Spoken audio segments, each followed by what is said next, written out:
Uh, untuk menjawab soalan itu, iaitu kenapa kita selalu menyalahkan kaum lain atau kelompok bukan Melayu yang lain, ada sebab dia. Okay. Malangnya sebabnya itu akan menjawab kegagalan cara kepimpinan politik Melayu yang diberi amanah untuk memimpin orang Melayu ini. Apa dia? Ya. UMNO selama ini sebagai parti yang dikatakan membela orang Melayu mengamalkan pendekatan model apa yang dinamakan sebagai model payung atau dalam bahasa istilah politiknya dipanggil patronage, political patronage, iaitu perlindungan politik. Tapi saya tidak suka guna perlindungan dengan maksud patronage. Saya lebih suka menggunakan perkataan payungan. Memayungi. Downside ataupun efek negatif dalam payung itu apa dia?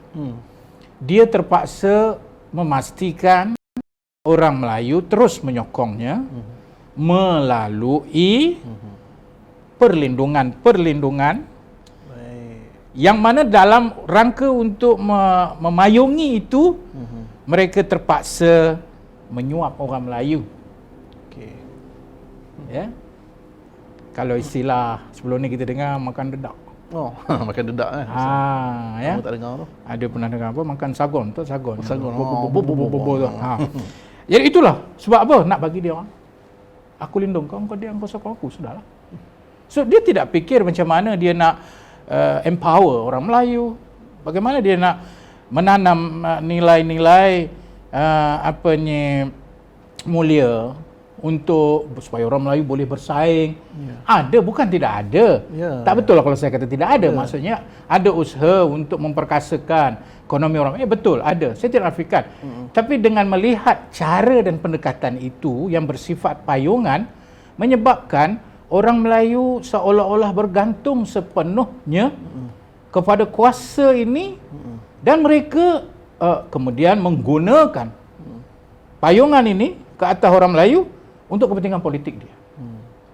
Paling buruk dengan semua ini ialah pada waktu yang sama dia suruh orang Melayu bangun sebagainya, tapi pada waktu yang sama golongan elit Melayu ni, kita namakannya sebagai elit kerana mereka ini elitis politik yang hanya memikirkan tentang kuasa tapi tidak memikirkan apa kebaikan kuasa mereka itu nak diberi kepada yang bawah. Kalau dibagi pun yang bagi yang tulang-tulang, yang apa. Rampas. Jadi apa yang berlaku?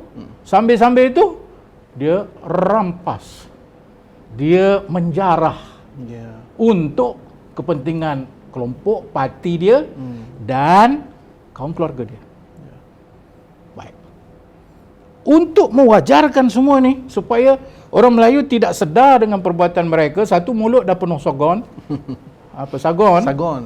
Mulut dah penuh dedak. Tak boleh nak cakap. Dia bila orang Melayu sikit bangkit untuk tegur orang Melayu yang lebih mungkin melihat kita ni jadi mangsa ni. Apa dia nak jawab? Itulah jawapan dia. DAP ini bahaya kepada orang Melayu. Dia nak hapuskan hak orang Melayu. Orang Cina kita perlu lihat sebagai musuh. Bangsa ini bahaya. Bangsa ini akan merosakkan negara. Mereka merancang untuk memastikan orang Melayu ini tidak ada kuasa ekonomi. Tapi pada waktu yang sama, mereka nak tutup sebenarnya segala kepincangan dan kehakisan maruah mereka itu melalui menimbulkan ancaman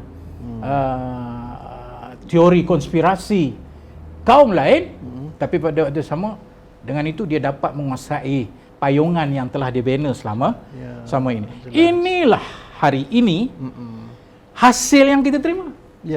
Apa dia? 1MDB. Betul lah tu. Inilah hasilnya. Contoh terjelas. SRC. Betul tak yang saya kata ini? Betul, sebab itu diwajarkan oleh pelaku rasuah itu. Apa dia kata? Saya buat ini untuk parti saya. Dan diterima oleh orang-orang yang menikmati hapuan ini, hasil payungan ini. Dia tolong kita, apa masalah? Kalau tak ada dia, macam mana parti kita nak maju? Walhalnya ia telah mengheret orang Melayu kepada satu perangkap yang mana orang Melayu merasakan bahawa akhirnya buatlah apa pun tak apa, termasuklah hilang maruah kerana rasuah, asalkan Melayu. parti aku dapat jaga, orang Melayu aku dapat bagi payungan.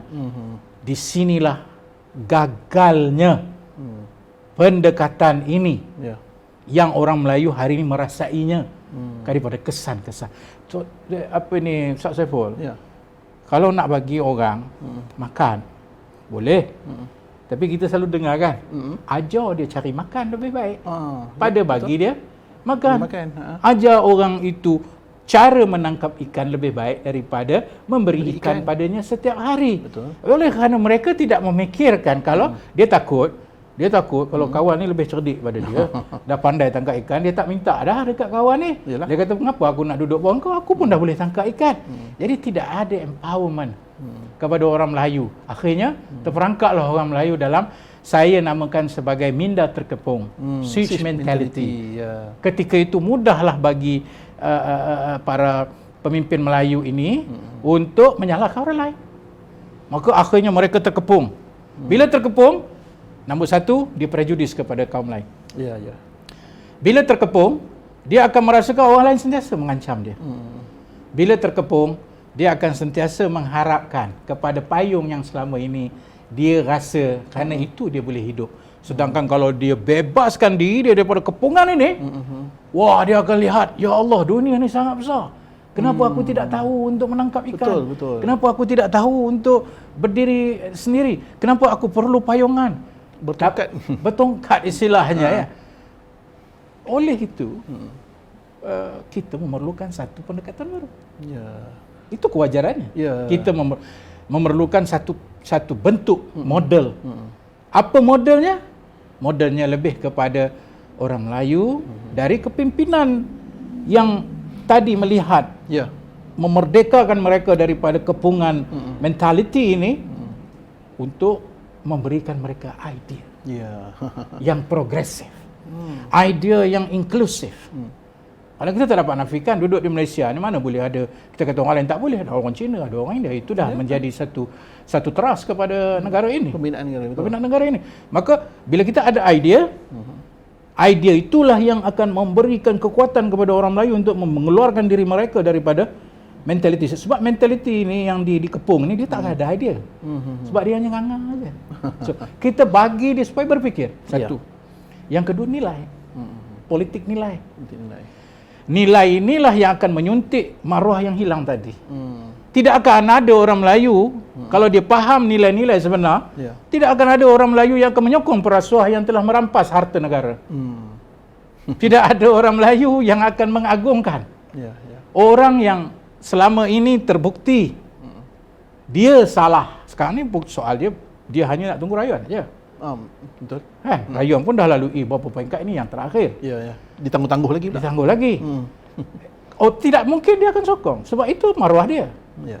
Tidak mungkin orang Melayu akan menyokong parti-parti yang selama ini menjadikan dia merana hasil berpuluh tahun, menyebabkan hari ini dia terperangkap di dalam jerangkap sendiri. Ya. Maka politik idea, nilai adalah jalan untuk orang Melayu maju ke hadapan, dan masa itu dia tak akan tengok bangsa lain sebagai ancaman.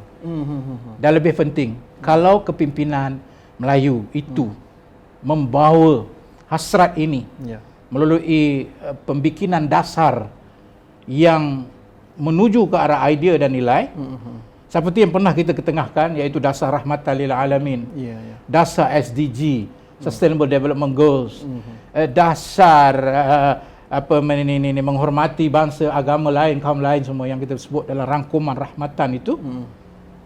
Apa orang Melayu nak takut? Yalah. Saya kira dengan itu orang Melayu mungkin lebih maju. Soalnya orang Melayu nak bebas diri daripada payungan ini, kena ada kekuatan diri. Dan melihat bahawa ada orang Melayu lain, ada kepimpinan lain yang boleh mengeluarkan mereka daripada kepempungan ini.